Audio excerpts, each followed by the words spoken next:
है। खबर थमती नहीं और ना ही थमेंगे हम, क्योंकि हम हैं जन टीवी, जन जन की आवाज।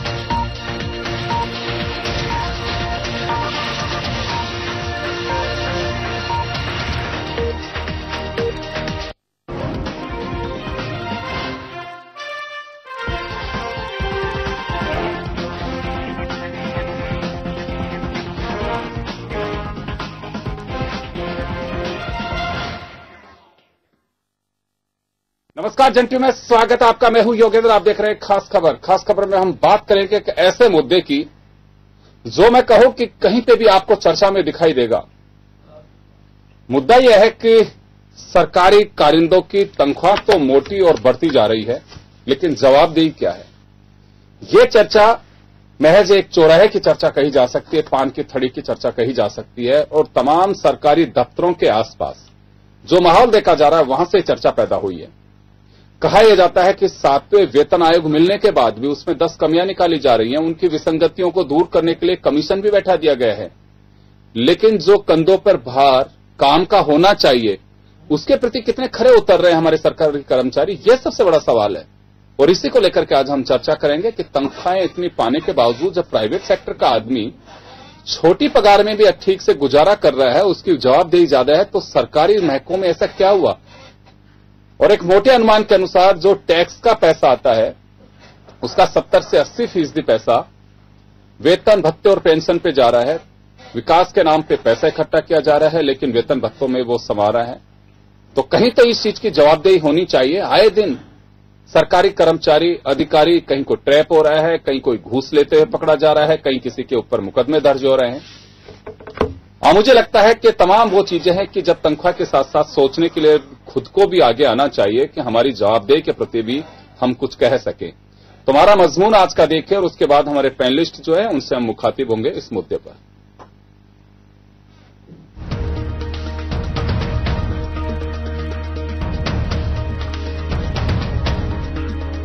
12वें वित्त आयोग ने अपनी सिफारिश में कहा था कि हर 10 साल में वेतन आयोग बनाने की कोई आवश्यकता नहीं है, क्योंकि सरकारी कर्मचारियों को वेतन में सालाना बढ़ोतरी से 3% और भत्तों में वृद्धि से 5% के साथ सालाना 8% वेतन वृद्धि हो जाती है, जो महंगाई से निपटने के लिए काफी है। लेकिन एक बार फिर इसे दरकिनार करते हुए कर्मचारियों को 7वें वेतन का लाभ दिया गया है। वेतन भत्ते और पेंशन वृद्धि के कारण केंद्र सरकार पर 1.02 लाख करोड़ और राज्यों पर 1.5 लाख करोड़ रुपए का अतिरिक्त बोझ पड़ेगा, जो जीडीपी का 2% तक हो सकता है। वैसे अधिकांश राज्यों की आमदनी का बड़ा हिस्सा पहले ही वेतन भत्तों पर खर्च हो जाता है। राजस्थान में 7वें वेतन से 10,500 करोड़ का सरकार पर भार पड़ेगा, जिसका फायदा 8.57 लाख कर्मचारियों और 3.5 लाख पेंशनर्स को इसका सीधा लाभ मिलेगा। लेकिन समय था जब ये कर्मचारी महज चंद रुपयों के साथ नौकरी पर लगता था। 1946 में पहले वेतन आयोग की रिपोर्ट के समय देश में कर्मचारियों का न्यूनतम मूल वेतन 35 रुपए था, जबकि प्रति व्यक्ति आय लगभग 20 रुपए प्रति माह थी। अब सरकारी कर्मचारियों का मूल वेतन ही बढ़कर 18,000 प्रति माह हो गया, जबकि प्रति व्यक्ति आय सिर्फ 7,700 रुपए प्रति माह ही है। सरकारी कर्मचारियों की तनख्वाह बढ़ी तो सांसदों और विधायकों और जजों भी कहां पीछे रहने वाले थे। तो उधर अब कैबिनेट सचिव का मूल वेतन 2.5 लाख रुपए होने के बाद राष्ट्रपति, उपराष्ट्रपति और राज्यपालों का वेतन बढ़ना लाजमी है। इसी बीच लोकतांत्रिक भारत में सरकारी तंत्र को बढ़ती सुविधाओं से नवाजे जाने के साथ ईमानदार, कार्यकुशल और जवाबदेह बनाने की मांग भी जोर पकड़ रही है, जिस पर खरा उतरना आम जन की उम्मीदें हैं। तो कर्मचारियों का दायित्व और हो भी क्यों नहीं, टैक्स के माध्यम से विकास के नाम टैक्स के जरिए सरकारी खजाने में आने वाले पैसा बड़ा हिस्सा वेतन भत्तों और पेंशन पर जा रहा है। ऐसे में जवाबदेही का सवाल उठना लाजमी है। आने वाले दिनों में ये और भी मुखर हो सकती है। 6 डेज वीक होना चाहिए, कर्मचारी टाइम टू टाइम होने चाहिए। कोई कर्मचारी 11 बजे ऑफिस पहुंच रहा है, कोई जल्दी चला जाता है, और छुट्टियां भी खूब आती है गवर्नमेंट सेक्टर में, बल्कि प्राइवेट सेक्टर में ऐसा है नहीं। 7वां वेतन की लोग भी ये डिमांड कर रहे हैं और इनका लागू भी हो चुका है। इनके बावजूद भी काम करने में थोड़ा असमर्थ रहते हैं। हर विभाग में जाते हैं तो जहाँ पे पेंडेंसी इनके पास पड़ी रहती है, तो पेंडेंसियों को ये पूरा खत्म करते नहीं है। कभी अपने अधिकारी की बात कह के टाल देते हैं, कभी कैसे अपने जैसे कोई भी काम होता है तो उनको फटाफट करने का नहीं नाम लेते हैं और अपना बहाना लेके टालने की ज्यादा संभावनाएं रहती है। ब्यूरो रिपोर्ट, जन टीवी न्यूज।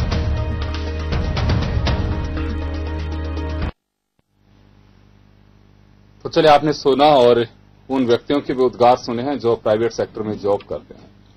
हमारे साथ इस वक्त आसिफ कुरैशी साहब, कर्मचारी नेता, इस वक्त मौजूद हैं।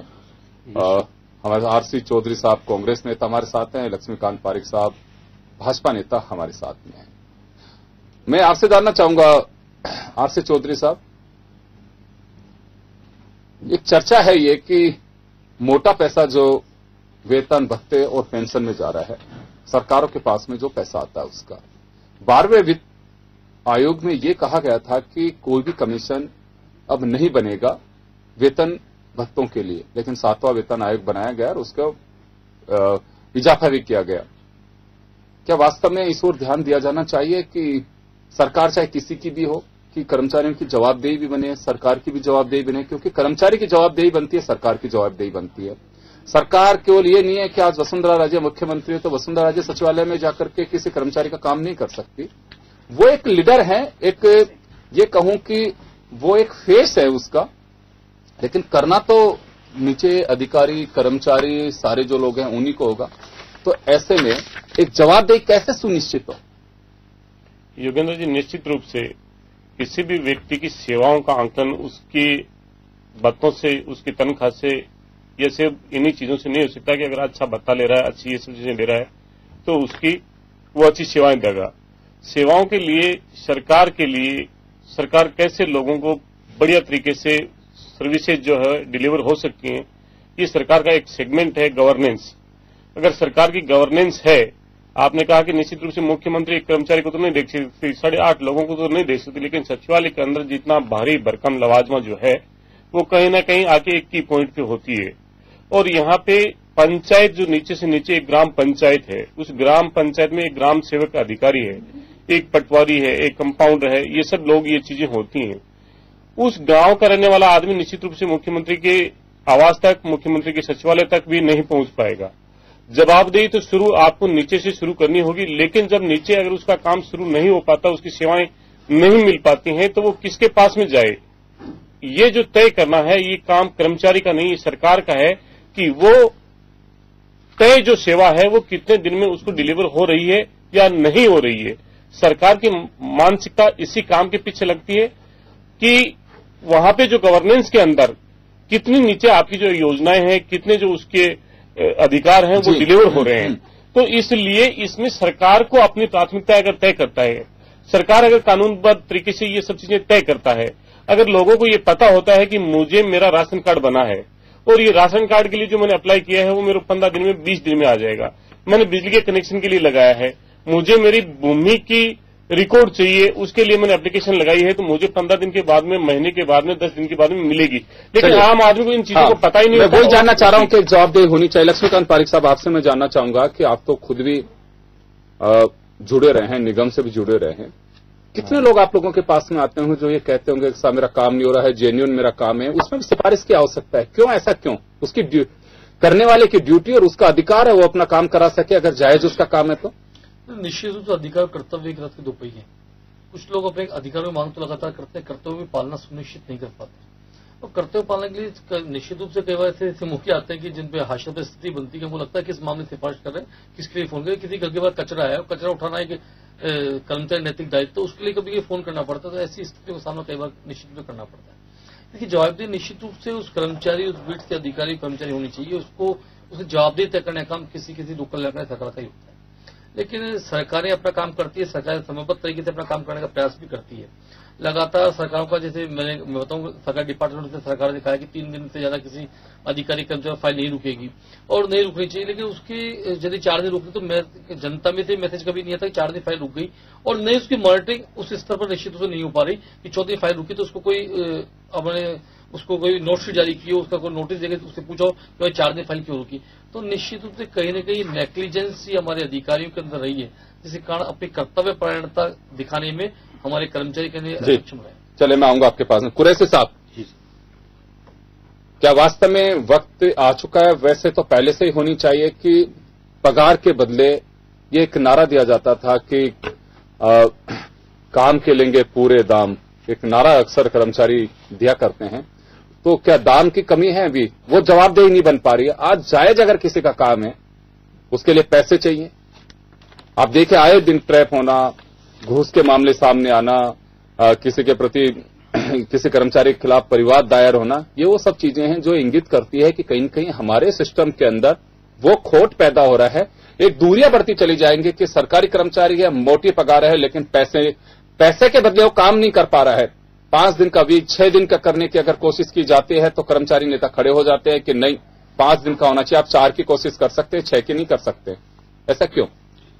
योगेंद्र जी, आपका सवाल वैसे बिल्कुल ठीक है, मगर एक्चुअली मैं बताऊं, एक तरफ आप पगार की बात करते हैं कि पगार काम के बदले पूरे काम, तो वो तो हमारा संवैधानिक अधिकार है, हमें केंद्र और संविधान में मिला हुआ है कि हर 10 साल में हमारे को वेतनमान मिलता है। चूंकि वेतनमान की जब केंद्र ने घोषणा कर दी जनवरी 16 से, उसके बाद अक्टूबर से आप दे रहे हैं 17 से, तो एक तो सरासर गवर्नमेंट सरकार राजस्थान जो हमारी है वो हमारे साथ अन्याय कर रही है। मैं एक निवेदन करना चाहूंगा कुरैशी साहब, मैं देखिए 7वें वेतन आयोग की या 6वें वेतन आयोग की विसंगतियों की बात नहीं कर रहा हूं। मेरा सिर्फ ये सवाल है कि क्या वास्तव में कर्मचारियों की जवाबदेही के बारे में कोई कभी संगठन आवाज उठाते हैं कि इतनी फाइलों का मुझे क्यों लग रहा है, ये व्यक्ति क्यों भटक रहा है, छोटा सा इसका काम है। ये बिल्कुल सही बात है कि हमारे जो भी हमारे पब्लिक के काम है और हमारे पब्लिक सेक्टर से जुड़े हुए, चूंकि मैं खुद इलेक्ट्रिसिटी बोर्ड से हूं और इमरजेंसी सेवाएं हमारे उसमें आती हैं, तो जवाबदेही भी बहुत जरूरी है कि पब्लिक हमसे जवाब मांगेगी। क्योंकि अगर लाइट बंद रही तो क्यों रही, कॉल सेंटर में आपने कॉल किया और उसके बाद भी हमारी लाइट बिल रहती है और पब्लिक परेशान रहती है, तो उसके लिए हमारा कॉल सेंटर जिम्मेवार है। मगर चूंकि पब्लिक क्या करती है, पब्लिक कॉल सेंटर तक सीमित रह जाती है, ऊपर तक उसकी कंप्लेंट नहीं कर पाती है। हम मानते हैं 1-2% हमारे कुछ कर्मचारियों की गलतियां हो सकती हैं, इसके लिए उस सिस्टम में सुधार होना चाहिए। उसके लिए हम बिल्कुल जवाब तैयार है, हमारे लिए कर्मचारी, हम चाहते हैं कि हम काम करें, मगर 2-4% अगर ऐसी कुछ चीजें हैं तो सिस्टम में सुधार की तो जरूरत है, सिस्टम में सुधार आना चाहिए। और अभी कुछ आपने कहा कि भाई इस तरीके के ट्रैप हो रहे हैं, ये हो रहे हैं, तो भ्रष्टाचार अगर होता है तो उसके ऊपर कार्रवाई होनी चाहिए। अगर ऐसे भ्रष्ट अधिकारी हैं उनके ऊपर बिल्कुल लगाम लगनी चाहिए। मैं एक बात कहना चाह रहा हूं आसिफ कुरैशी साहब, संगठन आप लोग अगर कहीं वेतन में विसंगति रहती है, आप लोगों को लगता है कि जो समांतर वेतन मिलना चाहिए वो नहीं मिल पा रहा है, आप लोग संगठन के माध्यम से आवाज उठाते हैं, ये प्रेशर नहीं बनाते हैं कि मोटी मोटी तनख्वाहें मिल रही है, कहीं ऐसा नहीं हो कि एक रोज लोग वो क्रांति के लिए सड़कों पर उतरना पड़े कि मेरे काम के बदले मैं क्यों पैसे दूं। जवाबदेही क्या है सरकारी कर्मचारी की? नियम बना दिए जाते हैं कि आपको थंब इम्प्रेशन देना है कि आने के लिए, तो उसका विरोध होता है। क्यों 9:30 बजे क्यों नहीं आ सकते? सचिवालय के पट आप देखते हैं कि जैसे रेला आता दिखता है 11 बजे तक, कोई यार जा रहा है 4 बजे तक, ये सब क्या है? नहीं, उसके लिए हम आपको बताएं कि एक्चुअल में आप जो कह रहे हैं कि जवाबदेही सरकार कर्मचारी की होनी चाहिए, तो कर्मचारी जो अब एक पीपीपी मोड जब सरकार ले आई है, पब्लिक प्राइवेट पार्टनरशिप बीच में डाल के बिजली कंपनियों को तोड़ मरोड़ के कहीं कोटा को बेच दिया, कहीं भरतपुर को बेच दिया। मैं जनरल बात कर रहा हूँ, सभी की बात बिजली विभाग की जनरल बात ही है। तो अब वहां पर वो प्राइवेट लोग काम कर रहे हैं बजाय सरकारी लोगों के, प्राइवेटाइजेशन हो गया वहां, तो वो सही सेवाएं नहीं दे पा रही। सरकारी आदमियों को आपने बिठा दिया है, एक तरफ आप सरकारी आदमियों को काम नहीं देना चाह रहे, एक तरफ आप पीपीपी मोड पर जा रहे हो, पब्लिक प्राइवेट पार्टनरशिप को ले रहे हैं। चलिए मैं वापस लौटूंगा, श्याम शर्मा साहब हमारे पास इस वक्त है। श्याम शर्मा साहब, मैं आपसे जानना चाहूंगा कि क्या वास्तव में कभी ऐसी एक आवाज की कोई कल्पना कर सकता है कि जब हमारे टैक्सेस का विकास के नाम पे टैक्स लिया जाता है, सेस लिया जाता है, और वो पैसा कर्मचारियों की तनख्वाह, भत्ते और पेंशन में जा रहा हो, कि एक आम आदमी सोचने के लिए मजबूर होगा कभी कि हमारी इतनी पैसे जो जा रहे हैं वो महज इसी चीज के लिए जा रहे हैं, विकास के नाम पे ये तनख्वाह में पैसा बैठ रहा है, और वो भी जवाबदेही फिक्स नहीं हो पा रही है। अगर जवाबदेही तय की जाती है तो सड़कों पे कर्मचारी उतर जाते हैं। देखिए योगेंद्र जी, कर्मचारियों का तो काफी तादाद में हमारे यहाँ पे मौजूद है, 8.5 लाख कर्मचारी हैं, वेतन भी काफी मात्रा में जाता है। अभी 7वां वेतन आयोग दिया तो 10,500 करोड़ का हमारे पर खर्चा शुरू हो गया, लेकिन इनकी जवाबदेही कैसे तय हो, ये अभी तक शिवचंद्र माथुर की अध्यक्षता में एक प्रशासनिक सुधार आयोग बना था अशोक गहलोत जी के पहले कार्यकाल। उन्होंने एक रिपोर्ट पेश की थी, उसको